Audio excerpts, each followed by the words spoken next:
صحافت بہت بڑی ایک انڈسٹری کے طور پہ کام کیا اس نے، لیکن وقتاً فوقتاً جو ہے نا ہمارے جو آمر حضرات تھے، جو ڈکٹیٹرز تھے، جو ریاست سے جڑے ہوئے لوگ تھے، انہوں نے صحافت کا وہ حشر کیا جو آج پاکستان ٹائمز کا حشر ہوا ہے.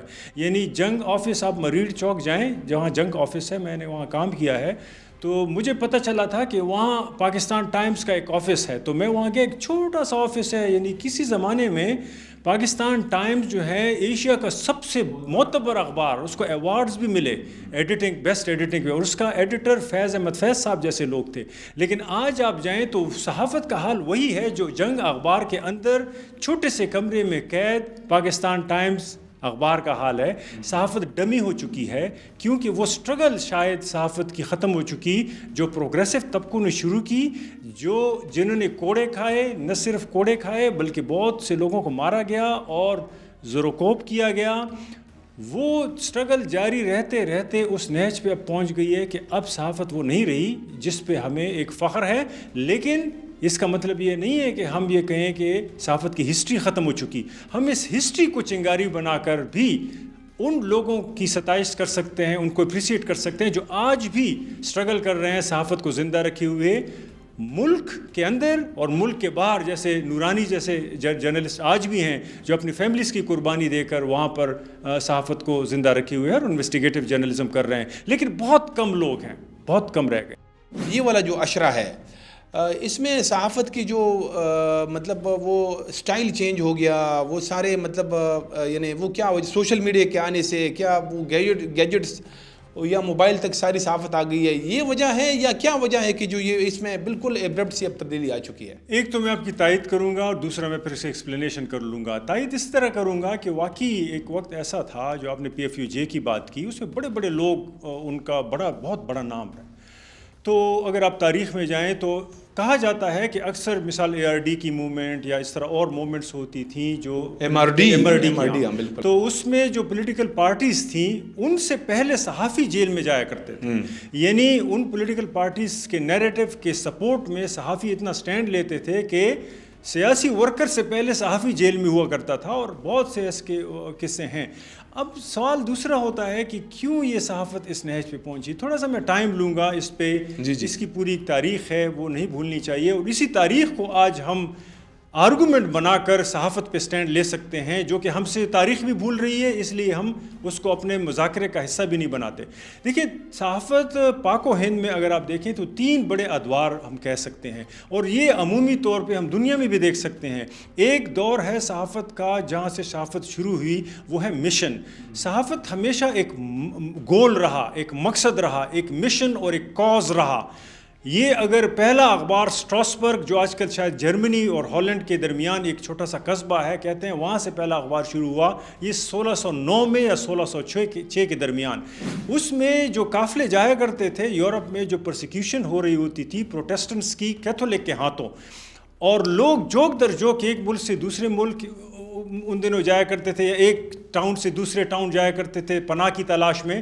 تو وہاں پر کچھ لوگ ہوتے تھے وہ منڈیوں کے ریٹس یا قافلوں کے حالات بیان کرنے کے لیے چھوٹے چھوٹے جو ہے نا مینuscript نیوز پیپرز ان لوگوں نے کھول. تو ابتدا تو تقریباً ادھر سے ہوئی صحافت کی. ویسے تو بہت پرانا ہے، کوٹ گزٹس ہزاروں سال سے تھے، لیکن جو موجودہ جو ماڈرن صحافت ہے اس کی ابتدا ہم تقریباً ادھر ہی اسی دور سے کرتے ہیں.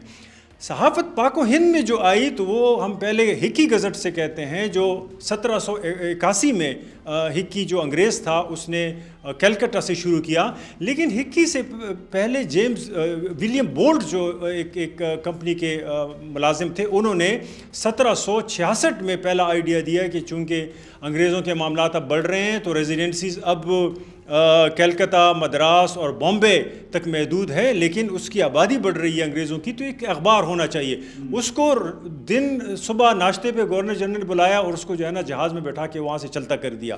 تو دیکھیں صحافت اس کے بعد اگر آپ دیکھیں 200-300 سال مشن کے طور پہ شروع ہوئی. ہم نے دیکھا 1818 میں سمبت کمودی سماچار درپن، پھر 1821 میں جامع جہان نما، پھر 1823 میں میرت الاخبار. کون لوگ تھے؟ اس وقت کا سب سے بڑا ریفارمر راجا رام موہن رائے. پہلے 50 سال اگر ہم دیکھیں 19ویں صدی کے، وہ راجا رام موہن رائے یعنی 18 سے ہم دیکھیں 1850 تک اگر دیکھیں تو یہ بہت بڑا نام تھا جس نے ستی کے خلاف ایک ریفارمیٹری موومنٹ بھی چلائی، اور اس نے ریفارم کے بنیاد پر جرنلزم ایک کاز کی بنیاد پہ شروع کی، اخبارات بھی شروع کیے اور ریفارمیٹری بھی. پھر سر سید احمد خان اگلے 50 سالوں میں دیکھیں انہوں نے کس طرح جو ہے نا تہذیب الاخلاق اور سائنٹیفک سوسائٹی میگزین کی بنیاد رکھی، انسپائر ہوئی انگلینڈ سے. تو یہ مشن تھا اگلے 50 سال میں بھی. پھر ہم نے دیکھا کہ 1903 میں اردو معلیٰ، یا اس کے بعد الہلال، البلاغ، کامریڈ، ہمدرد، یہ وہ اخبار تھے جو ہے نا ابوالکلام آزاد صاحب یا شوکت علی جوہر یا محمد علی جوہر یا حسرت موہانی صاحب، ان لوگوں نے، یا ذمہ دار ایک اخبار تھا، ان لوگوں نے شروع کیے. تو یہ ملیٹنٹ دور تھا اخبارات کا، لیکن کاز کے لیے ملیٹنسی تھی. وہ کاز کیا تھا؟ مسلمانوں کا اس وقت جو حال تھا، چاہے ہندو کے اخبارات تھے، ملاپ، پرتاپ، وہ ہندوؤں کے لیے اسٹرگل کرتے تھے، لیکن مسلمانوں کے اخبارات زیادہ تر مسلمانوں کے لیے اسٹرگل، لیکن کاز ضرور تھا، انگریز سے آزادی کا ایک کاز تھا. آگے جا کے کمیونل صحافت چینج ہوئی، جو مسلم پریس اور ہندو پریس جو 1827 کے بعد جب 14 نکات آئے. تو میں صرف یہ کہنے کی کوشش کر رہا ہوں کہ کاز، اب دیکھو آہستہ آہستہ جو ہے نا ملیٹنسی بھی آ رہی ہے، اس میں اور بھی چیزیں آ رہی ہیں، لیکن اس کے ساتھ ایک اور بھی جو ہے نا ویو چل رہی ہے، وہ ہے کمرشل پریس کا، وہ ہے پروفیشنل جرنلزم کا. اور وہ اب تب سے شروع نہیں ہوئی، یہ 1870 سے مثال اخبار عام یا پھر ایک اور پیسہ اخبار تھا وہ شروع ہوا. یہ جو لڑی آئی ہے یہ ہمیں امریکہ سے، وہاں پہ پینی پریس کہتے تھے 1840s کے بعد، یعنی 1840s 50s کے بعد امریکہ میں بھی اخبارات زیادہ تر یا ڈیموکریٹس کے ہاتھ میں تھے یا ریپبلک کے ہاتھ میں تھے. یہ پارٹیاں چلاتی تھیں، کاز تھا، لیکن اخبارات جو تھے پارٹیزان اخبارات تھے. جتنا اخبارات کا ڈیپینڈنس مارکیٹ پہ ہونے لگا، میں نے پیسہ اخبار، جو پینی اخبار امریکہ میں تھا، یہاں پیسہ اخبار تھا، پھر یہ مارکیٹ سے جو ہے نا اشتہارات اٹھا کے آہستہ آہستہ پروفیشنلزم کی بات انہوں نے کی کہ اب ہم خرچے عوام کے چندوں سے نہیں چلائیں گے اخبار، نہیں ہم کسی پارٹی کے چندے سے چلائیں گے، بلکہ اب ہم مارکیٹ سے پیسہ اٹھائیں گے اور اخبار کی عوام کی ترجمانی کرتے ہوئے اس کی نیوٹریلٹی کی بنیاد پر ہم اس کو خبر پہنچائیں گے. پاکستان جب بن گیا، آہستہ آہستہ یہ نیوٹریلٹی یا یہ عوام کی ترجمانی یا یہ جو مقاصد جو میں نے پہلا سوال کیا، آہستہ آہستہ ریاست اس کے پیچھے پڑ گئی. میکارتھیزم ایک بہت بڑا ٹرم ہے، امریکن ہسٹری میں استعمال ہوتا ہے. کس طرح پاکستانی اسٹیبلشمنٹ کو امریکہ کے پیسے آتے تھے، ان دنوں ہماری پوری اکانومی کے پیچھے، ہماری ملٹری کو بنانے کے پیچھے، ہماری ریاست کو بنانے کے پیچھے یا ری اسٹیبلش کرنے کے پیچھے، ہماری بیوروکریسی کو اسپانسر کرنے کے پیچھے کس طرح امریکہ کا پیسہ آیا. آبجیکٹیویٹی آئی، نیوٹریلٹی آئی، اخبارات کو جو ہے نا نیریٹو کو جو ہے نا ڈس آرم کرنے کی، تاکہ پروگریسو سٹریک سے اس کو، تو این پی ٹی بنی، نیشنل جو ہے نا پریس ٹرسٹ بنی 1964 میں. تو کس طریقے سے جو مشن تھا وہ پروفیشن بنا، اور پروفیشن سے آج ہم جس نہج پہ پہنچے ہیں، ان ڈکٹیٹرز نے جو اخبارات ہمارے سامنے کیے یا جو میڈیا ہمارے، وہ مارکیٹنگ ہے. اور یہ مارکیٹنگ لفظ میں بہت احترام سے یوز کرتا ہوں، یہ بہت جو ہے نا پردہ ڈالنے کے لیے، ادروائز یہ کچھ اور بن رہا ہے جرنلزم کو. اب جہاں ہم بیٹھے ہیں یہاں پر ہمارے محکمے ہیں، وہ اداروں کو کی میمکری کرتے ہیں کہ ہم ادارے بن گئے ہیں. اب ان اداروں کے اپنے چینلز ہیں. آج جو میں آپ کے ساتھ بات کر رہا ہوں، یہاں پہ ڈیجیٹل چینلز بلوچستان میں اور پلیٹ فارم کھل رہے ہیں. وہ ڈیجیٹل چینل جرنلسٹوں کو ہائر کر رہے ہیں. اب ان جرنلسٹوں کو اس ہسٹری سے کوئی سروکار نہیں. اس جرنلسٹ کو کوئی سروکار نہیں ہے کہ جرنلزم کاز ہے یا جرنلزم مشن ہے یا جرنلزم پروفیشن ہے. اس کے لیے جرنلزم مارکیٹنگ ہے. مارکیٹنگ کیا کرنا؟ جو آپ کو ہائر کرے اسی کے لیے مجرا کرو. ہمیں جو اب آج کل کی صحافت جو نظر آ رہی ہے، وہ اس کو اگر ہم مطلب 40-50 سال کے بعد ہم دیکھیں تو یہ تو بالکل جو ہے نا ساری پھر کمرشل ہو جائے گی. یعنی وہ تو مشن کا جو عنصر ہے وہ تو اس میں نکل جائے گا. دیکھیں، کمرشل ہونا تو بری بات نہیں ہے، لیکن کمرشلزم کے نام پہ جو عوام کی ترجمانی کے ساتھ ہو رہا ہے حشر، ہم اس کی بات کر رہے ہیں. میں نے کہا نا کہ جرنلزم جب پروفیشن بھی تھا تو کمرشل تو تھا، لیکن ایشو یہ ہے کہ اس میں بھی ہم جرنلسٹ کی پوزیشن کلیئر تھی کہ وہ لوگوں کو لوگوں سے ملاتے ہیں ان کے نیریٹیوز کے تھرو، یعنی عوام کی ترجمانی کرنا. ہم ایڈورٹیزمنٹ لیتے تھے، اخبار مارکیٹ سے ایڈورٹیزمنٹ اٹھاتا تھا، یہ کمرشل بنیادوں پہ اخبار چل رہا ہے، اسی ایڈورٹیزمنٹ پہ اخبار چلتے تھے، لیکن ایک ایڈیٹر بیٹھا ہوتا تھا، جرنلسٹ کی ٹریننگ تھی، ایک نیوز روم تھا اور اس کے کچھ ضابطے تھے، پھر ایک پریس کلب تھا، اس کے کوڈ آف کنڈکٹس تھے، اس کے نیچے جرنلزم کا ایک معیار رکھا جاتا تھا. وہ پھر علیحدہ بات ہے کہ یہ ایک آئیڈل فارم تھا، اس میں بھی بہت سے لوگ ڈنڈی مار لیتے تھے، لیکن جرنلزم کا ایک نظم و نسق ایسا تھا کہ ہم ان لوگوں کو جرنلسٹ بھی نہیں سمجھتے تھے جو جرنلزم کے ساتھ جو ہے نا وہ کھلواڑ کیا کرتے تھے. تو ایک نیریٹو زندہ تھا، ایتھیکل نیریٹو، کہ کیا کرنا چاہیے اور کیا نہیں کرنا چاہیے. اب جو جرنلزم ہے وہ کمرشلزم نہیں ہے، وہ ٹاؤٹس ہیں، وہ فکسرز ہیں آج کے جرنلسٹ، وہ پاور شیئرنگ میں حصہ دار ہیں، وہ ٹائم پہ پلے کر کے سپیس گھیر رہے ہیں. مطلب ٹائمنگ ان کی ایسی ہوتی ہے کہ ہر باب اختیار کے ساتھ بیٹھ کر جس وقت سچ بولنا ہوتا ہے یہ اس وقت چپ رہتے ہیں. 2 سال بعد 3 سال بعد ان کی سٹوریز ہمارے سامنے ہوتی ہیں. جب باجوہ صاحب نے مجھے انوائٹ کیا اور فلاں جرنلسٹ فلاں آپ بھی تھے میں بھی تھا وغیرہ، پھر آپ کو پتہ ہے میں نے اس کو کیا کہا اور اس نے مجھے، یہ جرنلزم ہے. باجوہ صاحب ملک سے باہر ہیں، پیسہ سمیٹ کے وہ تو رفو چکر ہو چکے ہیں. یہ جرنلسٹ یہاں پر ان نیریٹوز کو ویپنائز کر رہے ہیں اپنے مقاصد کے لیے. اب باجوہ صاحب اس کی تردید نہیں کر سکتے، یہ آپس میں بیٹھ کر ٹائمنگز پہ کھیل رہے ہیں. تو جرنلزم ٹائمنگ بن گئی ہے، سپیس سے نکل چکی. سپیس 2 ڈائمنشن ہے، سپیس لوگوں کو ریپرزینٹ کرتی ہے، سپیس علاقوں کو ریپرزینٹ کرتی ہے، ان کے پلیسز ریپرزینٹ کرتی ہے، ان کے مفادات، انٹرسٹ ریپرزینٹیشن ہے یہ. اب صحافت ریپرزینٹیشن کس کو پرووائڈ کر رہی ہے؟ طاقتور کو. کس کو پرووائڈ کر رہی ہے؟ جو اس کو فیڈ کر سکے. کس کو پرووائڈ کر رہی ہے؟ جو اس کی مارکیٹنگ میں کسی طرح لائک اور ڈس لائک میں اپنا حصہ ڈال سکے. آپ کو نہیں بھولنا چاہیے کہ عمران خان کے دور میں بہت سے جرنلسٹوں پہ جو اداروں نے الزامات لگائے وہ یہ تھے کہ یہ فائلیں تو ہم ان کو پرووائڈ کیا کرتے تھے. اب ان کی تو جرنلزم تھی ہی نہیں، ان کے تو لائکس اور ڈس لائکس ہمارے ادارے بڑھاتے تھے اور کم کرتے تھے. تو دیکھو جرنلزم نہ مشن رہا نہ پروفیشن رہا، مارکیٹنگ رہی، دوغلا پن رہا، جھوٹ رہا، طاقتور کے گود میں بیٹھ کر کمزور کو ورغلانے کا ایک ایسا وسیلہ رہا جس کو ہم جرنلزم نہیں کہہ سکتے. اور میں نے احتراماً مارکیٹنگ کہا ہے، مارکیٹنگ بھی ایسے نہیں ہوتی. اچھا ڈاکٹر صاحب، ابھی آپ نے پریس کلبز اور یونین کی بات کی، تو آج کل جو یونین تو اب جو پی ایف یو جے ہے وہ اس میں تو میرے خیال میں 5 یا 6 گروپس ہے، وہ تو بالکل اس کا تو بٹوارا ہو چکا ہے نا، بالکل بڑھ گیا ہے. بلکہ جو پریس کلبز ہے اس پہ بھی بڑے، میں خود بھی پریس کلب کا ممبر ہوں، لیکن ہمارے اوپر بھی کافی جو ہے نا وہ سوالات اٹھائے جاتے ہیں. لیکن جو یونین ہے اوور آل وہ اس کا جو کردار ہے وہ مطلب ہم پہلے تو جو اسٹرگل کرتی تھی وہ تو یونین کرتی تھی، اب اس کی جگہ پریس کلب نے لے لی ہے، بالکل چیز الٹی ہو گئی ہے. اس کو آپ کیسا دیکھتے ہیں؟ دیکھیں پیسہ ڈیپینڈ کرتا ہے نا کہ پیسہ کہاں سے آ رہا ہے. اب دیکھیں ہم خیبر پختونخوا بلوچستان کی اگر بات کریں، باقی 2 صوبے کی بات اس لیے نہیں کریں گے کہ وہاں گورننس میں ابھی بھی پالیٹکس یا پولیٹیشنز فعال ہیں کسی نہ کسی حوالے سے. سندھ کی بات کریں یا پنجاب کی بات کریں، خیبر پختونخوا اور بلوچستان کی پوری پالیٹکس ملٹرائز ہو چکی ہے.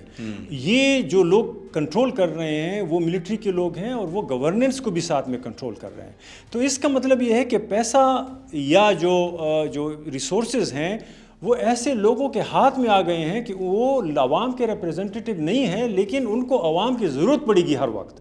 تو اس لیے جو صحافت ہے وہ اب 4th پلر نہیں رہی، یہ سارے فکسرز ہیں. یہ اب 3 پلرز کا حصہ بن گئے ہیں. یعنی جہاں سے ان کے پیسے آتے ہیں وہاں سے وہ چیز سسٹین کر سکتی ہے، جہاں سے پیسے نہیں آتے اس میں اب اتنا گلیمر بھی نہیں رہا. اب آپ نے کہا کہ پریس کلب کے ممبرشپ پہ جو ہے نا سب سے بڑا جو ہے نا رش ہوتا ہے، خواتین کو ممبرشپ نہیں مل رہی، جس کو ممبرشپ ملنی ہوتی ہے اس کو کتنی تگودو کرنی پڑتی ہے. کیوں؟ 4 سال میں ممبرشپ ملتی ہے آج کل. گزشتہ 5 سالوں میں اگر پشاور پریس کلب کی بات کروں، کہتے ہیں کہ 15 کروڑ سے 20 کروڑ تک روپے ان کو ملے ہیں 5 سال میں. اس میں آپ کو بھی پیسے ملے ہیں، لیکن آپ ویسے ہی مجھے کہہ رہے ہیں کہ جو ہے نا آپ کو ممبرشپ نہیں. آپ کی ایٹ پیکج آ رہے ہیں، آپ کو جو ہے نا کبھی 2 پلاٹس تو کم از کم ایک صحافی کو ملے ہیں گزشتہ 20-22 سالوں میں. ایک پلاٹ کی قیمت 1 کروڑ تک پہنچ گئی ہے. کچھ جرنلسٹ ایسے ہیں جن کے 40 پلاٹس ہیں. تو ایک جرنلسٹ کے، تو جب اتنا پیسہ جرنلزم میں آئے گا، پشاور میں 40 پلاٹ. ہاں بالکل. تو لوگ تو پراپرٹی کہتے ہیں 39 ہے لیکن وہ 40 تک پہنچ جائیں گے.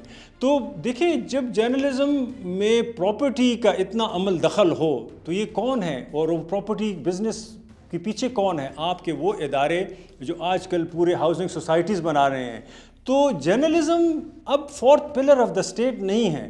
یہ سارے نیوز فکسرز ہیں, یہ ڈیلی ویج جرنلسٹ ہیں, یہ سارے پریکیریس لیبر ہیں, یہ آج کمائی کے چکر میں کل کے جرنلزم کو قربان کرنے والے ہیں. ان کے لیے جرنلزم کی ہسٹری کاؤنٹ نہیں کرتی جو میں نے اور آپ نے اس سے پہلے بیان کی. ان کے لیے یہ کاؤنٹ کرتا ہے کہ بہتی گنگا میں ہاتھ دھونا. نہ یہ پریس کلب اس طرح پریس کلب رہے, نہ ان کی یونین اس طرح یونین رہے, نہ یہ صحافی اس طرح صحافی رہے. یہ مارکیٹیئرز ہیں, یہ پروفیٹیئرز ہیں, یہ ہورڈنگ کر رہے ہیں, یہ آج لوگوں کی توجہ ہٹانے کے لیے کل کو قربان کرنے والے لوگ ہیں. یہ فکسرز ہیں, یہ پروڈکشن کا حصہ ہیں, پری پروڈکشن کا حصہ ہیں, پوسٹ پروڈکشن کا حصہ نہیں ہے. پوسٹ پروڈکشن کہیں اور ہو رہی ہوتی ہے, بند کمروں میں پوسٹ پروڈکشن ہو رہی ہوتی ہے. یعنی پری پروڈکشن جو آئیڈیا کنسیو کرنا, یہ جرنلسٹ آئیڈیا کنسیو کر سکتے ہیں, اس آئیڈیا کو ایگزیکیوٹ کرنا پروڈکشن ہے. یعنی آپ فیلڈ میں جاتے ہیں, آپ وہ سارا کام. لیکن post production I S P R کے ہاتھ میں جا رہی ہے, post production new York Times کے ہاتھ میں, وہ افورڈ کر سکتے ہیں. Post production Washington post afford کر سکتا ہے. پوسٹ پروڈکشن آپ کا ڈان بھی آج کل افورڈ نہیں کر سک رہا. اس کو بھی جب ایک فون آ جاتا ہے تو وہ پھر ہل جاتے ہیں, اور وہ بھی مخصوص نیریٹو پہ سٹینڈ لیتے ہیں, سب پہ سٹینڈ نہیں لے سکتے. تو پوسٹ پروڈکشن جرنلسٹ کے ہاتھ سے چھن جانے کی وجہ سے جرنلزم اب فورتھ پلر نہیں رہا. جرنلسٹ اور جرنلزم تین پلرز کا ایک ٹیکٹیکل حصہ بن گیا ہے اس اوور آل اسٹریٹجی کا, جس کی بنیاد پر یہ پوری وار اکانومی جاری ہے, خاص کر دو صوبے میں, خیبر پختونخوا اور بلوچستان میں. فورتھ پلر نہیں رہا, یہ تو آپ نے بڑا ایک بیان دے دیا ہے. مطلب آپ استاد ہیں, آپ دے سکتے ہیں. اچھا, یہ جو ابھی آپ نے کچھ بات کی, یہ جو جرنلسٹ پلاٹ لیتے ہیں, میں نے بھی لیا ہے. مطلب اس میں کیا آپ ایک لیا یا دو لیے؟ دو لیے ہیں. تو مطلب لیکن وہ ہمارے جو مشران ہیں وہ یہ کہتے ہیں کہ ہم مطلب ہمیں بھی جس طرح اگر سرکاری ملازمین پلاٹ لیتے ہیں تو ہمیں بھی یہ حق ہے, ہم بھی مطلب قوم کی خدمت کر رہے ہیں اور ہم مفت نہیں لے رہے ہیں. دیکھیں, آپ نے خود ہی کہا کہ وہ سرکاری ملازمین کو ملتے ہیں, تو آپ سرکاری ملازم ہیں کہ آپ اس کو آرگومنٹ بنائیں. آپ سرکاری ملازم نہیں ہیں. آپ جرنلسٹ کی پوری ہسٹری اس بات پر فخر کرنے میں مضمر ہے کہ ہم سیاست کا حصہ نہیں ہیں, ہم ریاست کا حصہ نہیں ہیں. اسی لیے اس کو فورتھ پلر کہتے تھے, ٹھیک ہے نا, آف دا اسٹیٹ. ایشو یہ ہے کہ آپ تعویلیں بہت باندھ سکتے ہیں. اس کے لیے کہہ سکتے ہیں کہ ملازمین کو مل رہے ہیں, ہمیں مل رہے ہیں. آپ کہہ سکتے ہیں کہ ہمارا اور کوئی وسیلہ نہیں ہے, اس لیے یہ ہمیں جو ہے نا. لیکن کیا آپ عوام کی ترجمانی کر سکتے ہیں یہ پلاٹس لے کر ریاستوں سے؟ اور صرف پلاٹ ہی تو نہیں لے رہے نا. آپ کو میں نے بتایا کہ مثال سوات پریس کلب ہے, اس نے 2 کروڑ روپے لیے ہیں مثال 2-3 سالوں میں, پچھلے 2-3 سالوں میں. سوات پریس کلب تو ایک نہیں ہے, یہاں پہ 30-35 پریس کلبز ہیں پورے اس میں, اور ایسے جگہ بھی ہیں کہ جہاں 2 پریس کلبز ہیں, ایسے ڈسٹرکٹس بھی ہیں. تو ہر پریس کلب ریاست کے ساتھ تعلق اس بنیاد پہ اگر جوڑنا شروع کرے جیسے کہ وہ کر رہے ہیں کہ ہمیں ریاست سے باقاعدہ پر ایئر پیسے ملیں یا ہمیں ہاؤسنگ کالونی میں پلاٹس ملیں, تو ریاست کی بھی اس کے ساتھ ترجیحات ہوں گی نا, ریاست کی بھی اس کی مجبوریاں ہوں گی. تو جو آپ کی مجبوریاں ہیں ریاست کی بھی مجبوریاں ہیں, تو آپ دونوں کے گٹھ جوڑ میں آپ کریں گٹھ جوڑ. لیکن پھر آپ یہ نہ کہیں کہ ہم عوام کے ریپریزنٹیٹیوز ہیں. کیا عوام کو 2 پلاٹس مفت ملتے ہیں یا کنٹرول ریٹس پہ ملتے ہیں؟ عوام کو جب پلاٹس ملتے ہیں, آپ ڈی ایچ اے کے پلاٹ جب فائلیں اناؤنس ہونا شروع ہو جائیں تو آپ جائیں, ایک ایک فائل لاکھوں روپے میں فروخت ہوتی ہیں. لوگ فائلیں لے لیتے ہیں, پھر ان کو پلاٹ پھر بھی نہیں ملتے کیونکہ وہ پلاٹ پراپرٹی ڈیلرز کو مل چکے ہوتے ہیں آلریڈی. تو اگر عوام کا یہ حشر ہو رہا ہے اور آپ کو فائل بھی ملتے ہیں, پلاٹ بھی انشور ہوتا ہے, تو اس کا مطلب ہے کہ آپ عوام کی جگہ پہ نہیں ہیں, آپ عوام کے ریپریزنٹیٹیو نہیں ہیں. یہ آپ کے لیے کوئی غلط بات نہیں ہو سکتی, لیکن ماننا تو آپ کا کام ہے نا کہ ہم fourth pillar of the state نہیں ہیں. مسئلہ ادھر ہے کہ صحافی پیسے بھی لے رہے ہیں, صحافی پلاٹ بھی لے رہے ہیں, اس کو لینا بھی چاہیے اگر وہ سمجھتا ہے کہ یہ جائز ہے، لیکن وہ پھر یہ کلیم نہ کرے کہ میں صحافت کر رہا ہوں، وہ پھر یہ کلیم نہ کرے کہ میں عوام کی ترجمانی کر رہا ہوں۔ اگر وہ یہ کلیم کرتا ہے پھر یہ بات یہاں تک آئے گی کہ آیا عوام کو بھی اس ریاست سے وہی چیزیں مل رہی ہیں جو ایک صحافی کو مل رہی ہیں؟ اگر نہیں مل رہی تو پھر صحافی جھوٹ بول رہا ہے، عوام سچے ہیں۔ یہ ڈیبیٹیبل سوال ہے، مطلب یہ اب جو بڑے بڑے پریس کلب ہے، جیسے پشاور پریس کلب جو ہے نا، ایک مدر پریس کلب جانا جاتا ہے پورے پختونخوا کا نا، بہت بڑا پریس کلب ہے، اس کو اب کیسے چلائیں گے وہ؟ اگر خود ہم اپنے طور پہ کیسے اس کو چلائیں؟ وہ حکومت ہمیں اگر یہی جو اس کی چلانے کے لیے اخراجات نہیں دیں گے تو ہم کیسے چلائیں گے اس کو؟ باقی جو صوبے میں پریس کلب ہے، میرے خیال میں کوئی 40-45 سے زیادہ پریس کلب ہے، مجھے ابھی وہ ایگزیکٹ فگر یاد نہیں ہے، لیکن اس سے تو زیادہ ہوں گے، تو وہ کیسے چلائیں گے؟ میں ویسے آپ کو ایک آئیڈیا دوں جی، اور میں حقیقت کہتا ہوں کہ حکومت اس پہ سیریسلی غور کرے گی۔ آپ لوگ پریس کلب کے فورم سے ایک اعلان کر لیں، پریس کانفرنس، سارے صحافی اور ہر پریس کلب کے صحافی جو باڈیز ہیں وہ اعلان کر لیں، ہم ان پریس کلبز کو نہیں چلا سکتے، ہمارے نہ جابز ہیں اور نہ ہمارے ادارے ہم کو اتنے پیسے دے رہے ہیں، ہمیں برائے مہربانی حکومت نیشنلائز کر لے، اور ہم حکومت کے لیے جس طرح کے پہلے مساوات اخبار تھا، اس طرح کے اور اخبار نیشنلائز ہو چکے تھے، پھر ان لوگوں کو نیشنلائزیشن کے لیے موومنٹ چلانی چاہیے تاکہ یہ باقاعدہ ریاست کے آرگن کے طور پہ کام کریں یہ پریس کلب۔ مسئلہ یہ ہے کہ ابھی آپ لوگ بیچ میں ٹھنکے ہوئے ہیں، آپ لوگوں کا حق بھی کھا رہے ہیں، ان کو بھی یہ جتلا رہے ہیں کہ ہم آپ کے بہاف پہ صحافت کر رہے ہیں، لیکن وہ بھی نہیں کر رہے۔ دوسری طرف آپ لوگوں کی پوزیشن بھی بڑی پریکیریس ہے۔ میں مانتا ہوں کہ سارے صحافی تو اس طرح نہیں ہے کہ ان کے 40 پلاٹ ہوں گے، بہت سے صحافی ایسے ہیں جن کو ایک وقت کا کھانا نہیں مل رہی ہے، تو پھر یہ ہے کہ ان کا بھی بھلا ہو جائے گا۔ آپ ان کے لیے کیوں موومنٹ نہیں چلا رہے؟ آپ اس لیے نہیں چلا رہے کہ جو 40 پلاٹ والا صحافی ہے وہ دونوں طرف کام کر رہا ہے، وہ ریاست سے بھی ٹرانسفرز بھی کر رہا ہے، اس میں بھی پیسے کھا رہا ہے، اس کے بیوروکریسی کے ساتھ بھی تعلق ہیں، وہ پلاٹس بھی لے رہا ہے، وہ صحافت کے نام پہ وہ پیسہ بھی پریس کلب کی یونین سے کما رہا ہے، اس کے ساتھ ساتھ سارے سرکاری مراد بھی لے رہا ہے۔ کچھ لوگوں کو تو سرکاری گاڑیوں کے لیے شوفر تک ملنے کے جو ہے نا وہ افواہیں ہیں کہ ان کو وہ بھی کچھ لوگوں کو تو گاڑیاں بھی ملی ہوئی ہیں سرکاری۔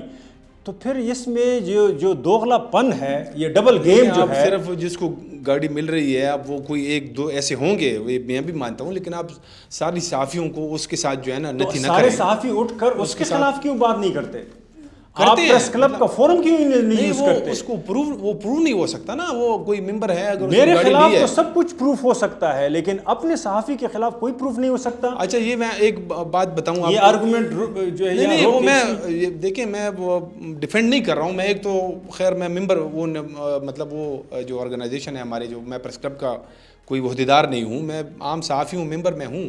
اچھا، پریس کلب جو ہمارا پریس کلب ہے پشاور پریس کلب، اس کی تقریباً میرے خیال میں 500 ممبر ہے، اور اس میں 300 بے روزگار ہے۔ تو جو ہمارے صدر صاحب ہے وہ کہتے ہیں کہ یار ہم کیا کریں ان صحافیوں کا، یہ میڈیا جو ہے نا اخبارات ختم ہو گئے ہیں، اخبارات ختم ہو گئے ہیں، تو ایک طرف وہ پورا ایک ایریا جو ہے نا بند ہو گیا ہے، تو دوسری طرف سوشل میڈیا میں ہر کوئی اس طرح مطلب ایکسیس نہیں ہے، یا اس کے لیے آپ اس سے پیسے کمانے کے لیے کافی ٹائم لگتا ہے، تو یہ مطلب وہ کیا کریں؟ رفت، جو آپ رونا رو رہے ہیں نا، یہ یہاں ختم نہیں ہوگا۔ آپ ابھی جو جرنلزم کر رہے ہیں یہ اوور آل اس صوبے کی وار اکانومی کا حصہ ہے۔ آپ جنگ ریپروڈیوس کر رہے ہیں، اس کی بنیاد پر آپ کو کروڑوں روپے ملتے ہیں، اور یہ کہہ رہے ہیں آپ کہ اس سے ہماری صحافت چلتی ہے۔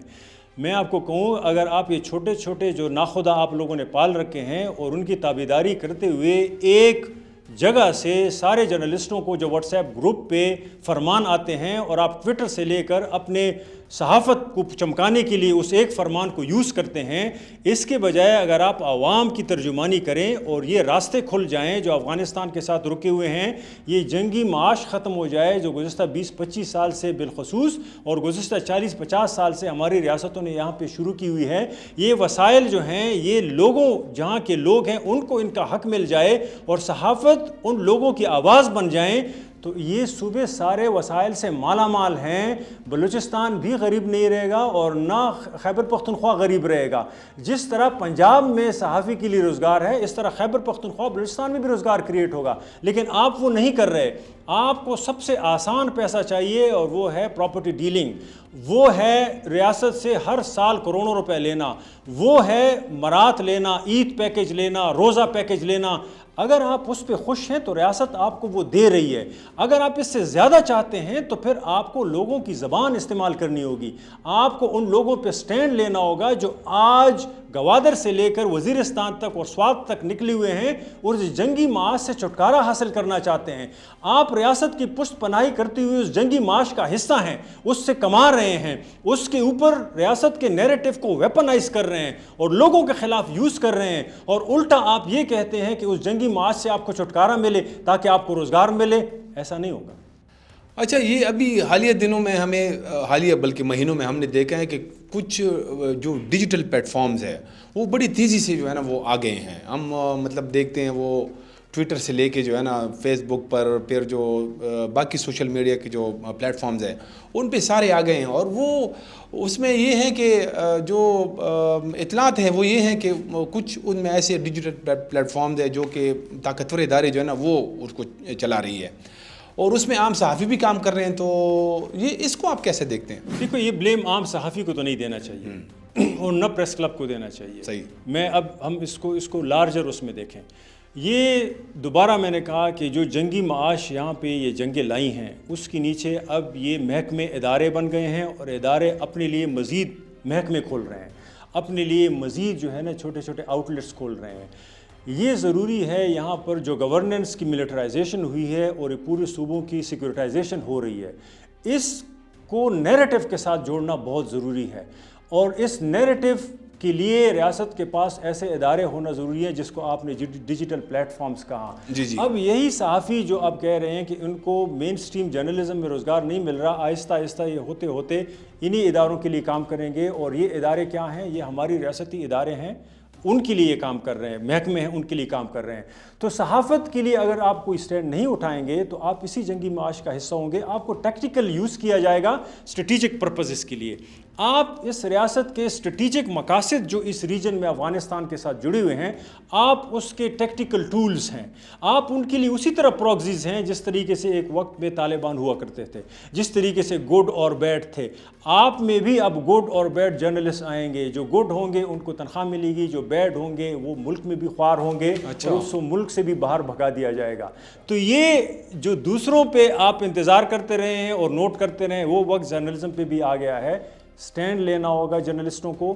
لیکن میں آپ کو ایک چھوٹی سی بات بتاؤں, پچھلے دنوں ایک صحافی ہمارا دوست, میرا سٹوڈنٹ آیا اور اس نے مجھ سے کہا کہ آپ سے انٹرویو لینا ہے. آپ کو پتہ ہے کہ ہمارے ڈپارٹمنٹ کا ایک ایشو چلا, وہ ارشد شریف والا, وہ میں آ رہا ہوں اس پہ. اچھا, ابھی اس پہ آ رہا ہوں. ہاں, تو میں آپ پوچھیں گے تو میں اس میں جواب دوں گا, لیکن میرے ساتھ جو ہاتھ ہوا, اچھا نہیں آپ بتائیں, جو تقریباً کنیکٹڈ ہے. شخص دعویٰ کرتا ہے کہ میں جرنلزم پڑھا رہا ہوں گزشتہ 20 سالوں سے اور 30 سالوں سے میں پڑھ رہا ہوں ایز اے اسٹوڈنٹ. آپ کو معلوم ہی نہیں ہوا؟ میں پی ایچ ڈی ڈاکٹر ہوں, میں نے امریکہ سے پی ایچ ڈی کی ہے.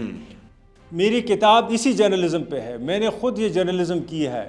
لیکن جو آپ بات کر رہے ہیں نا سمپتھی, جو جرنلسٹ میرا شاگرد میرے پاس آیا اور مجھے کہا کہ آپ مجھے انٹرویو دے دیں, آپ کو پتہ ہے میں نے اس کو انٹرویو کیوں دیا؟ جی, میں نے اس سے پہلے پوچھا کہ کس محکمے کے لیے کام کر رہے ہو, کیونکہ وہ ایک ڈیجیٹل چینل کے لیے کام کر رہا تھا. تو اس نے ہنس کے کہا کہ میری تو مجبوری ہے, میرا رزق میں نے کمانا ہے. جو آپ والی بات کہ پھر یہ جرنلسٹ کیا کرے.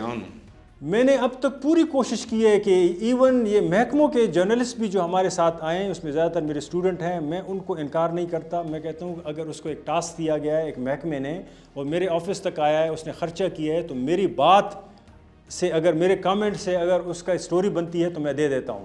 لیکن اس کی ریپرکشنز پر کیا ہوتے ہیں یہ بہت بڑی بات ہے.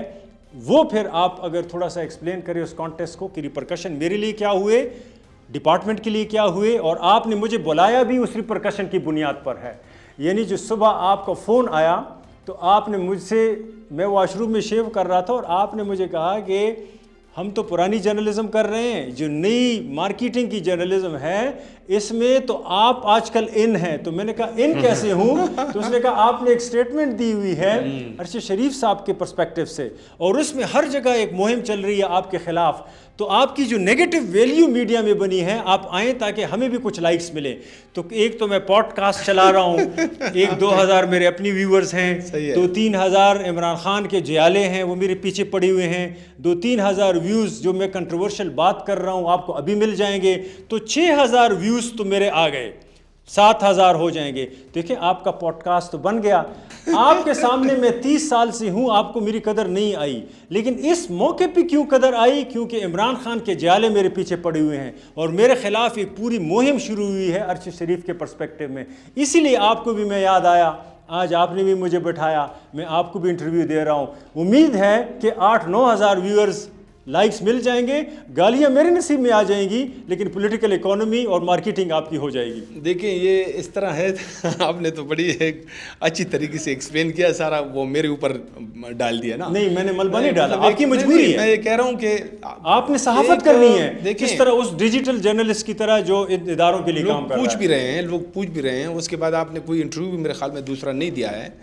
تو یہ میں مطلب آپ کو ہم پلیٹ فارم بھی دے رہے ہیں, آپ بات بھی کریں اپنی, لوگوں کے سوالات بھی سنیں. تو اچھا یہ بتائیں کہ وہ آپ نے اصل میں ارشد شریف کے متعلق کہاں کیا تھا؟ دیکھیں میں دوبارہ اس میں بات جائے گی نا, میں نے اور کوئی بات نہیں کی تھی. بات یہ تھی کہ ہمارے جو پروونشل گورنمنٹ ہے, انہوں نے پنجاب سے ایک صحافی آیا, اسلام آباد سے آیا, یا سندھ سے مجھے نہیں پتہ, لیکن باہر سے کوئی صحافی آیا تھا, خیبر پختونخوا کا نہیں تھا. تو انہوں نے اس ٹاک شو میں پوچھا کہ آپ نے ارشد شریف کے لیے کیا کیا ہے ہمارے چیف منسٹر صاحب سے. تو انہوں نے کہا کہ ہم ضرور اس کے لیے کچھ کریں گے. تو پھر اس میں فیصلہ ہوا کہ ایک ڈپارٹمنٹ کا نام ارشد شریف کے نام پہ رکھا جائے. تو میرے خیال میں ہمارے منسٹر صاحب ہیں ایجوکیشن کے, انہوں نے اعلان کیا ہوگا ٹویٹر پہ کہ ہم ارشد شریف کے نام پہ ایک ڈپارٹمنٹ, پشاور یونیورسٹی کا جو ڈپارٹمنٹ جس میں میں پڑھا رہا ہوں اس وقت گزشتہ 20 سالوں سے. تو صبح ہمیں کچھ نہیں پتہ تھا کہ کیا ہوا ہے, رات کو اعلان ہوا, صبح ہم سے میڈیا والے آئے, ہم سے پوچھنا شروع کیا. ہم نے کہا کہ دیکھیں بات یہ ہے کہ یہ تو ادارہ ہے, علم کے لیے بنا ہے, یہ صحافت کے لیے اس طرح نہیں ہے. وہ تو پریس کلبز ہیں اور جگہ ہیں, لیکن ہم یہاں پر انٹلیکچوئل ڈسکورسز ہوتی ہیں, ہم ٹیچنگ کرتے ہیں, اسٹوڈنٹس فارغ کرتے ہیں. اس کا جرنلزم ڈپارٹمنٹ نام ہے, اس کو ارشد شریف کے نام سے منسوب کرنا موضوع نہیں ہے. اگر آپ واقعی کچھ کرنا چاہتے ہیں ارشد شریف صاحب کے ساتھ تو ایک اسکالرشپ اناؤنس کر لیں. آپ ارشد شریف صاحب کے نام پر جو ہے نا ایک لائبریری ہمارے لیے بنا دیں, یا ایک ڈیجیٹل لیب بنا لیں, یا جو صحافی جو ٹیچرز ہیں میری طرح ان کو تنخواہیں نہیں مل رہی, 7-8 تاریخ کو گزشتہ 1 سال سے ہمیں ڈیلیز ملتی ہیں, تو ایک ایسا پیکیج اناؤنس کریں تاکہ ان سے کسی کا فائدہ ہو. ہماری ترقی جو ہے نا گزشتہ 15-20 سالوں سے رکی ہوئی ہے, آپ کچھ ان کے لیے کریں, ارشد شریف صاحب کا بھلا ہو جائے گا, کچھ پیکیج اناؤنس کریں. تو اس صحافی نے چونکہ جو آیا میرے پاس, تو میں نے اس سے پوچھا آپ کیسے کون سے محکمے کے لیے کام کر رہے ہیں. اس نے کہا یہ چھوڑیں, صرف مجھے انٹرویو دیں. تو جس محکمے کے لیے کام کر رہا تھا اس محکمے کے پاس جو میرا انٹرویو پہنچا تو انہوں نے 3 جملے لکھے. اس میں نے یہ لکھا تھا کہ پیکیج بھی دیں, اگر کچھ نہیں کر سکتے تو ہمارے واش روم ہی بنا دیں. کیونکہ ہمارے واش روم یونیورسٹی کو ہم لکھ رہے ہیں گزشتہ 1 سال سے واش روم نہیں بن رہے. بالکل میں نے کہا, اور یہ بھی کہا تھا کہ وہ ارشد شریف کے نام سے بنا دیں. میں نے کہا کہ جو بھی آپ بنائیں ارشد شریف کے نام سے ان کو کریڈٹ دیں, یہ ساری چیزیں بنا سکتے ہیں کریں. اس میں میرے ذہن پہ یہ تھا, لیکن چونکہ باتیں بہت مختصر تھی, شاید میں نے کلاس روم کا ذکر کیا تھا اس انٹرویو میں, اور دوسرا واش روم کا ذکر کیا تھا. کیونکہ ہمارے واش روم نہیں ہے اور اس دن بڑی پرابلم ہوئی تھی. تو آپ نے ایک اتنے بڑے صحافی کے نام سے واش روم بنانے کا کہہ دیا, یہ کیسی بات کی؟ میں ابھی بھی کہتا ہوں واش روم کی ضرورت سب سے زیادہ ہے ہمیں. آپ کلاسز بنا سکتے ہیں, آپ ڈپارٹمنٹ بنا سکتے ہیں, آپ واش روم نہیں بنا سکتے تو ہم کہاں جائیں گے؟ اور آپ ارشد شریف کے نام کو جو ہے نا اگر آپ کر رہے ہیں, پولیٹیسائز کر رہے ہیں, تو ہمیں بھی حق پہنچتا ہے کہ ہم بھی اپنے دل کی بڑاس نکالیں. دوسری بات یہ آپ کے کلیگ رہے ہیں, تو یہ مطلب یہ مناسب تھا آپ پروفیسر ہو کے آپ نے اس طرح ایک اتنی مطلب جو بھی تھا صحافی, مطلب وہ ایک کسی زمانے میں اچھا صحافی تھا ارشد شریف, بعد میں وہ کسی سیاسی جماعت کے ساتھ منسلک ہو گیا, لیکن وہ مطلب آپ کا کلیگ بھی رہا ہے, آپ نے خود بھی ڈان میں کام کیا. تو یہ کوئی مناسب لفظ تھا جو آپ نے استعمال کیا؟ نہیں, تو واش روم کا کوئی برا لفظ ہے؟ اچھا یہ تو آپ مطلب میرا نہیں کہہ رہے ہیں کہ واش روم کوئی برا لفظ ہے, لیکن میں نے کہا کہ دیکھیں میں آپ کو دوبارہ کہتا ہوں, واش روم کی بات ہی نہیں ہے. بات یہ ہے کہ اگر آپ کچھ کرنا چاہتے ہیں اس ڈپارٹمنٹ کے لیے تو ارشد شریف کے نام پہ بڑا کام کریں. پہلی بات تو یہ ہے, کیونکہ وہ اب ہم میں نہیں ہے, اس لیے ہمیں اس کے نام کو عزت سے لینا چاہیے. لیکن آپ نے ایک اور سوال کیا کہ کیا وہ صحافی تھا. میرا کولیگ رہا ہے ارشد شریف, میں نے کبھی بھی اس کو وہ صحافی نہیں سمجھا جس کو میں صحافت سمجھتا ہوں. لیکن یہ میرا ذاتی ویو ہے, اس سے کوئی ڈس ایگری کر سکتا ہے. میں صحافی اس کو سمجھتا ہوں کہ جو لوگوں کے لیے کام کریں, جو لوگوں کے نیریٹو کو جو ہے نا ایک مقصد کے لیے استعمال کریں. میرے خیال میں عمران خان کے ساتھ جو صحافت ہمارے سامنے آئی, اور یا اس سے پہلے بھی تھی, اگر لوگ اداروں کے لیے کام کرتے رہے ہیں، اگر لوگ فائلیں پکڑ پکڑ کے جو ہے نا اداروں کے بیانیے کو آگے بڑھا رہے ہیں یا کسی پارٹی کے بیانیے کو آگے بڑھا رہے ہیں، تو وہ پاور پالیٹکس تو کر رہے ہیں، وہ صحافت نہیں کر رہے. لیکن یہ ایک شخص تک محدود نہیں رہے گی بات. یہ پورا صحافت کا جو آج کل ایک جانرا آ گیا ہے، لوگ مجھ سے ڈس ایگری کریں گے کہ یہ بھی صحافت ہے. میں اس کو بھی پڑھاتا ہوں اپنی کلاس میں، لیکن میں اس کو پڑھاتا ہوں as a cautionary tale, how not to do journalism. صحافت کیسے نہیں کرنی، میں اپنے اسٹوڈنٹس کے لیے وہ ایگزامپلز پیش کرتا ہوں جس میں یہ سارے جرنلسٹ آتے ہیں جو ایک آئیڈیالوگ کے طور پہ صحافت کرتے ہیں، ایک محکمے کے لیے صحافت کرتے ہیں یا ایک پارٹی کے لیے صحافت کرتے ہیں. چونکہ وہ لوگوں کے لیے صحافت نہیں کرتے، اس لیے میں اس کو یا فکسر سمجھتا ہوں یا اس کو صحافی نہیں سمجھتا. لیکن میں دوبارہ کہوں گا، مجھ سے کوئی ڈس ایگری کر سکتا ہے، یہ میرا ذاتی اوپینین ہے. میں پڑھاتا ہوں صحافت، مجھے ہسٹری پتہ ہے، اس بنیاد پہ میں یہ کلیم کر رہا ہوں. میں دوبارہ کہوں، وقت کے ساتھ ساتھ صحافت کی ڈیفینیشن چینج ہو رہی ہے، اس لیے میرے ذاتی خیال کو لوگ ایک اور گالی گلوچ کا ایک وہ پینڈورا باکس نہ کھولیں. میں نے آپ کے ساتھ اپنا ذاتی خیال شیئر کیا ہے. ٹھیک ہے، اب کافی صحافت کے اوپر بہت گرما گرمی ہوئی، تو کچھ جو ہمارے صوبے کے ایشوز ہے وہ بھی ایک بہت بڑا ہمارا ایریا ہے. ہم زیادہ تر جو ہے نا اسی کے اوپر بات کرتے ہیں. سیکیورٹی تو یہ خیبر پختونخوا میں ظاہر ہے کہ میں ایک بالکل جرنل سا سوال ہے کہ کئی سالوں سے یہاں پہ تو بالکل جنگ کی حالت ہے، اور وہ کسی دور میں بھی جو ہے نا مطلب پچھلے 40 سال سے تو ہم دیکھ رہے ہیں کہ اس میں 1 سال 2 سال کچھ خاموشی آتی ہے، پھر جنگ شروع ہو جاتی ہے، اور یہ مسلسل چل رہی ہے. تو یہ آخر اس کا کیا حل ہوگا، اینڈ کیا ہوگا؟ میرے خیال میں دیکھیں، اینڈ حل جو ہے وہ لوگوں کے پاس ہوتا ہے، ریاستی اداروں کے پاس نہیں ہوتا. اب تک ہمارے صوبوں کی جتنی بھی پالیسیز ہیں سیکیورٹی سے ریلیٹڈ، وہ محکمے چلا رہے ہیں، وہ ادارے چلا رہے ہیں، ان پہ کوئی ڈیبیٹ نہیں ہوتی. لوگ ان سے چھٹکارا حاصل کرنے کی کوشش کر رہے ہیں، لیکن ان کی آوازیں بھی ارباب اختیار تک نہیں پہنچ رہی ہوتی. ہماری پالیسی اور پالیٹکس بند کمروں میں جو ہے نا ترتیب پاتی ہے، اور وہ آگے بڑھ کے ایک میتھڈ کی صورت میں اختیار کرتی ہے جو کیوٹک ہمارے سامنے ایک کیوس سامنے آ جاتا ہے. تو اس بنیاد پر میں نہیں سمجھتا کہ ہمارے پاس کوئی حل ہے. اس وار آن ٹیرر سے نکل گئے، لیکن اس جنگ سے ہم نکل نہیں پائے. ہمیں 200 سال کی ہسٹری سمجھنا ہوگی کہ انگریزوں نے اس پوری ریجن کے چپے چپے کو جو ڈاکومنٹ کیا وہ کس بنیاد پہ کیا، پھر اس کے بنیاد پہ جو انسٹیٹیوشنل میموری بنی، اور اس کی بنیاد پہ جو انسٹیٹیوشن کی ٹریننگ شروع ہوئی، اس کی بنیاد پہ جو لوگوں کا کمانڈ کنٹرول سٹرکچر ایمرج ہوا اداروں کا، وہ پورا جو ہے نا دشمنی کی بنیاد پہ تھا. یعنی یا تو رشیا کے ساتھ دشمنی، یا پھر جو ہے نا ابھی چائنا کے ساتھ ایک سامنے آ رہا ہے اس ریجن میں. تو یہ یہاں جو کچھ بھی ہوگا وہ ویسٹ یا پہلے جو انگریز سامراج تھی اب امریکہ ہے، اس کے ایما پر یہاں پر جو بھی آپ کچھ کریں گے وہ ان کو فائدہ ہوگا. یہاں کی ساری پالیسیز سینٹ کام یعنی قطر سے کنٹرول ہوتی ہیں، یا سعودی عرب یا UAE یا قطر اس میں ثالث کا کام کرتا ہے. اس بنیاد پر لوگوں کا جو رول ہے وہ ہماری سیاست میں نہیں رہا، چونکہ سیاست رہی ہی نہیں. سیاست کو کنٹرول کرنے والے لوگ وہ وردی پہنے ہوتے ہیں. یعنی عمران خان کے دور میں ایک کرنل جو ہے ہماری اسمبلی کو کنٹرول کیا کرتا تھا. ابھی بھی وہ حال ہے کہ ہمارا وزیر اعظم صاحب جو ہیں اس کو کنٹرول کرنے کے لیے کتنی پورا ایک سٹرکچر بنایا گیا ہے. اس کا عوام کے ساتھ کیا تعلق ہے اس پہ ڈیبیٹ ہو سکتی ہے، لیکن میں نہیں سمجھتا کہ اس ملک میں وہ سیاست ہو رہی ہے کہ جو عوام کی ریپریزنٹیٹیو سیاست ہو. ہائیبریڈ سیاست ہو رہی ہے، آٹو پائلٹ پہ سیاست ہو رہی ہے، عوام کی ترجمانی نہیں ہو رہی. اس بنیاد پر ہمارے 2 صوبے حالت جنگ میں ہیں، اور وہ جنگ ہمارے ریاستی اداروں نے نہیں نافذ کی، وہ جنگ ان لوگوں نے نافذ کی ہیں جن کے اس ریجن میں انٹرسٹ ہیں. ہمارے اداروں کو ان کی سیکیورٹائزیشن کی بنیاد پر کانٹریکٹس ملتے ہیں.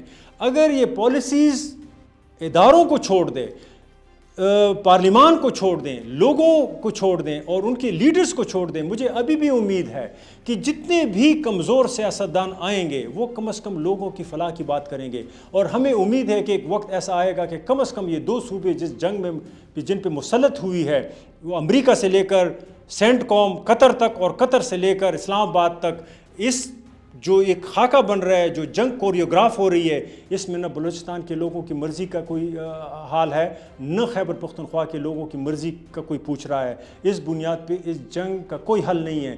جنگ کا حل لوگوں کی مرضی میں ہے اور لوگوں کی مرضی پارلیمان سے جڑی ہے. پارلیمان کی مرضی یا پارلیمان کو واگزار کرنا ہوگا. اس میں صحافت کا رول ہے, میری سچائی کا رول ہے, لوگوں کا رول ہے. ہم سب کو ان لوگوں کے پیچھے پڑنا پڑے گا, ان کے ساتھ کام کرنا پڑے گا, تبھی ہم اس ریاست کو اس وار اکانومی کے چنگل سے آزاد کر سکتے ہیں اور اس ریاستی اداروں کو بھی آزاد کر سکتے ہیں جو دن بدن اس ریاست کو کمزور کر رہے ہیں اور ان کو سمجھ نہیں آ رہی کہ ریاست کو مضبوط کیسے کیا جائے. یہاں کے جو لوگ ہیں, مطلب میں بالکل ایک عام شخص جو ہے, ایک لے مین, اس کی پرسپیکٹو سے آپ کو بات کر رہا ہوں. وہ یہ کہتا ہے کہ یار 45 سال سے اس خطے پہ جنگ ہے, آخر یہ کیوں, مطلب یہ خطہ ہی جو ہے نا کیوں ٹارگٹ ہے؟ یہ فارم 45 اور فارم 47 میں ڈھونڈنا ہوگا اس کا حل. جب تک آپ فارم 45 کو جو ہے نا عوام کے سپرد نہیں کریں گے, 45 سالہ جنگ ختم نہیں ہوگی. جب تک آپ فارم 47 کو اپنے چنگل سے آزاد نہیں کریں گے اور اس کے لوگوں کی امنگوں کے مطابق نہیں استعمال کریں گے, آپ کل کی بصیرت نہیں رکھ سکتے. آپ آج ہی کی جنگ میں ہوں گے. کوئی ویژن آپ کے پاس کل کا نہیں ہے. کیوں؟ کیونکہ ان دو فارمز کو یرغمال کرنا یہ ہے کہ پوری قوم کو آپ نے یرغمال کیا ہوا ہے. 240-50 بلین آبادی کا ملک ہے پاکستان. اس کو ایک محکمہ نہیں چلا سکتا, اس کو وردی کے لوگ نہیں چلا سکتے. اس کی گورننس کے لیے آپ کے پورے ملک کو ایک آئین اور قانون کے نیچے چلانا ہوگا تاکہ لوگوں کو لگے کہ ان کی عوام ترجمان اسمبلیز میں بیٹھے ہیں. میں دوبارہ کہتا ہوں کہ کوئی چیز بھی کرپشن سے پاک نہیں ہوگی, پھر بھی کرپشن ہوگی, لیکن اس لیول پہ نہیں ہوگی کہ جس لیول پہ پاور کرپشن ہے. میں آخر میں صرف بات کرتا ہوں کہ ملک ٹوٹتے ہیں پاور کرپشن سے. جب اوپر بیٹھے ہوئے لوگ غلط پاور کا استعمال کرتے ہوئے نیچے لوگوں کو دبانا شروع کر لیں اور سچائی سے منہ موڑیں, ملک اس سے ٹوٹتے ہیں. جیسے کہ ہم نے 71 میں ٹوٹتے دیکھا. ملک کرپشن سے نہیں ٹوٹتے. پوری دنیا کا نظام اس وقت جو ہے نا کرپٹ ہے, کیپٹلزم ہے, لیکن ایک ملک بھی جو ہے ہم کہہ سکتے ہیں کہ کرپشن سے نہیں ٹوٹے گا تو وہ پاور کرپشن سے ٹوٹے گا. ہمیں پاور کرپشن کو روکنا ہے, اسمبلیوں کو واگزار کرنا ہے. آہستہ آہستہ اس کے ساتھ ہم پالیٹکس کو بھی آزاد کر پائیں گے. ورچو اور سیاست دونوں ساتھ جائیں گی تو ریاست کا کوئی ڈھانچہ نظر آئے گا اور کل کی امید پیدا ہوگی. اچھا, یہ سارا پاکستان کے اندر جب بھی اس طرح کے حالات خراب ہوتے ہیں تو ہم فوراً سے جو ہے نا بڑا آسان ہمیں مطلب ایک الزام ہم لگاتے ہیں افغانستان کے اوپر. اچھا, پہلے تو ہم لگاتے تھے, وہ تو چلے وہ ہمارے دشمن تھے. پھر جب طالبان آئے تو ہم ادھر تو بڑے خوشی کا ماحول تھا نا, بڑے شادیانے بج رہے تھے کہ جی جشن تھا کہ اب تو جی ہمارے دوست آ گئے ہیں. تب اس کے ساتھ بھی یہ حال ہو گیا ہے کہ اب ہم نے وہاں پہ جا کے بمباری کر دی. یہ کیا چکر ہے, یہ مسئلہ کہاں پہ ہے, یہ افغانستان کے ساتھ ہماری بندی کیوں نہیں ہے؟ پہلے تو میں تصحیح کر لوں, پہلے بھی ہمارے دشمن نہیں تھے, اب بھی نہیں ہیں. نہیں, انہوں نے ڈکلیئر کیا تھا, یہ کر رہے تھے نا. ہاں, ایک آزاد ملک ہے, اس کی اپنی ساورینٹی ہے. پاکستان نے ہمیشہ وہاں مداخلت کی ہے, اس کی پاکستان کی اپنی وجوہات ہیں, وہ اس میں ڈیٹیل میں جائیں گے تو پوری ہسٹری کنگال لیں گے. لیکن صرف یہ کہنے کی بات ہے کہ ابھی بھی ہم افغانستان کو اپنا 5واں صوبہ سمجھ رہے ہیں. اس کی بنیاد پر جو سیاست ہم افغانستان کے ساتھ کر رہے ہیں اس سے نہ صرف افغانستان کے لوگ تباہ ہو رہے ہیں بلکہ وہ ایک وار اکانومی ریوائیو ہو رہی ہے جس کا فائدہ یا امریکہ کو جائے گا یا جو ہے نا قطر کو جائے گا یا UAE کو جائے گا. پاکستان اور اس کے لوگوں کو اس کا کوئی فائدہ نہیں جائے گا. پاکستان کی ریاست کے کچھ اداروں کو اس کا فائدہ جا سکتا ہے اس سیکیورٹائزیشن سے, لیکن اس کا کوئی فائدہ جو ہے نہ افغانستان کے عوام کو جا سکتا ہے نہ پاکستان کے عوام کو. صرف دوبارہ میں آپ کی بات کی طرف اس لیے آؤں گا کہ ہمیں وہ پالیسی ترک کرنا ہوگی جو گزشتہ 20-22 سال سے ہم نے وار آن ٹیرر کے نام پہ روا رکھی ہیں. پہلے اگر اشرف غنی صاحب کی حکومت یا اس سے پہلے کارزئی صاحب کی حکومت کو کچھ لوگ دشمن بھی سمجھتے تھے تو وہ بھی غلط تھا. ہمارے اس کے پیچھے نیریٹو کیا تھا کہ وہاں NDS بیٹھی ہے, را بیٹھی ہے. اب تو آپ کے اپنے لوگ آ گئے ہیں, وہ لوگ آ گئے ہیں جو پاکستانی ریاست کو مطلوب تھے, وہ لوگ آ گئے ہیں جو کچلاک سے اٹھ کر کوئٹہ شورا کے نام پر افغانستان میں آج حکومت کر رہے ہیں اور جس کے نام پر عمران خان اور اس کے ساتھیوں اور ہماری ریاست نے شادیانے بجائے کہ everything will be okay. اب اگر ان کے ساتھ بھی آپ کا گزارا نہیں ہے تو پھر دیکھنا ہوگا اپنے گریبان میں کہ مسئلہ شاید ہم میں ہے. وہاں جو بھی بیٹھے گا وہ آپ کا 5واں صوبہ نہیں ہے, وہ ایک ریاست کے طور پہ کام کرنا ہوگا. آپ خدا را ان کو چھوڑ دیں, ان کے ساتھ بارڈر ٹریڈ کریں, ان کے ساتھ تجارت کریں, جیو اسٹریٹجک پالیسیز چھوڑ دیں. دو صوبوں کے عوام کو اپنے چنگل سے آزاد کریں. یہ محکموں کے نیچے جو بارڈر آپ نے بند کیے ہوئے ہیں اور پوری ریاست وہاں پر جو ہے نا تجارت کو سلب کیا ہوا ہے, جب تک یہ آزاد نہیں ہوگی دو صوبوں میں حالت جنگ ہوگی. سلک روٹ ایک وقت میں تھا, پورے اس کانٹیننٹ کو آباد رکھے ہوئے تھا. آج آپ کے دو صوبے جو ہیں وہ اس بارڈر پہ نہیں پل رہے. کیوں؟ کیونکہ سارا بلیک اکانومی ہے, سارا ٹریڈ ایسا ٹریڈ ہے کہ نارکو ٹریڈ ہے, اور اس پہ آپ کے کچھ لوگ تو پل سکتے ہیں, انڈیویجول پل سکتے ہیں, بلیک اکانومی پل سکتی ہے, آپ کا معاش نہیں پل سکتا, آپ کی صوبے نہیں پل سکتے, آپ کی سیاست اور آپ کی صحافت وہ اتنی کمرشلزم نہیں کریٹ کر سکتی کہ اس پہ پل جائیں. ایک رسپانسبل گورننس کرنی ہوگی. رسپانسبل گورننس پولیٹیشینز کرتے ہیں, محکمے نہیں کرتی. اچھا, ابھی یہ جو آپ نے بات بھی کی کہ افغانستان کے اندر چین کے لیے جو ہے نا وہ ایسے ایک تاثر ہے کہ اس کے لیے مشکلات پیدا کیے جائیں گے. جیسے امریکہ اتنا آسانی سے افغانستان سے نکل گیا, 20 سال تک انہوں نے وہاں پہ ایک ریاست کھڑی کی, پھر اچانک سے وہ وڈرا کر گئے. تو یہ, اور ابھی جو افغان طالبان ہیں ان کے ساتھ اب کچھ ان کے رابطے بھی بن رہے ہیں امریکیوں کے ساتھ.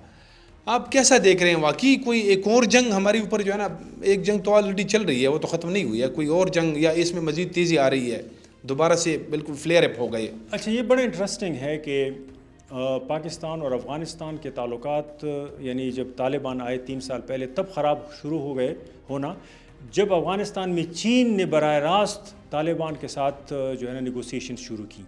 وہاں پہ کانٹیکٹس ہوئے, وہاں پہ اور عمل دخل, اور طالبان نے دنیا کے اور جو ہے نا ملکوں کو بھی اپنی طرف راغب کرنا شروع کیا. تو ہم نے دیکھا کہ وہاں پر پاکستان کے تعلقات ان کے ساتھ خراب ہونا شروع ہوئے. اب ہم دیکھ رہے ہیں کہ جب سے امریکہ کی جو ہے نا باگرام ایئرپورٹ کو لینے کی باتیں ہیں, اب دیکھو اب تک کنفرم نہیں ہیں. یعنی ایک طرف تو ہمارے جو یوٹیوبر ہیں وہ بار بار کہہ رہے ہیں کہ باگرام ایئرپورٹ حوالے کر دیا گیا اور جہاز بھی پہنچ گئے, لیکن دوسری طرف طالبان اس کی رد کر رہے ہیں کیونکہ وہاں تو کوئی صحافت ہے نہیں جو ہمیں انڈیپینڈنٹلی بتا سکے. ہمیں انہیں پہ بھروسہ کرنا پڑے گا.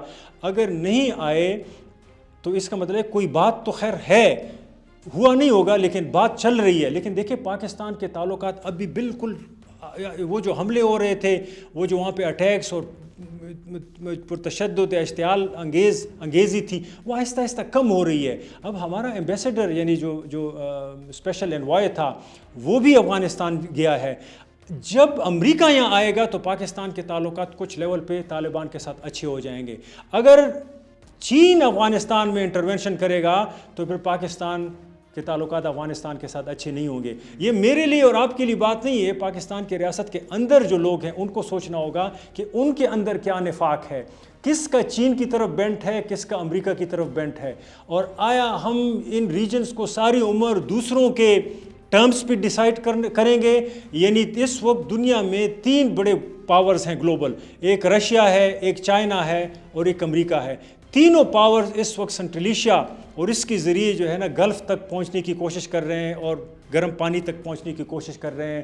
تو آیا یہاں پر جو ہمارے اقتدار میں لوگ ہیں ساری عمر دیکھیں گے کہ چین کا امریکہ کے ساتھ کیا ہوگا تو پھر ہمارا کیا بنے گا, یا روس کیا انٹرونشن کرے گا تو ہم کس کی طرف ہوں گے, یا ہم اپنے علاقوں کو اپنے ٹرمز پر بھی آباد کرنا سیکھیں گے.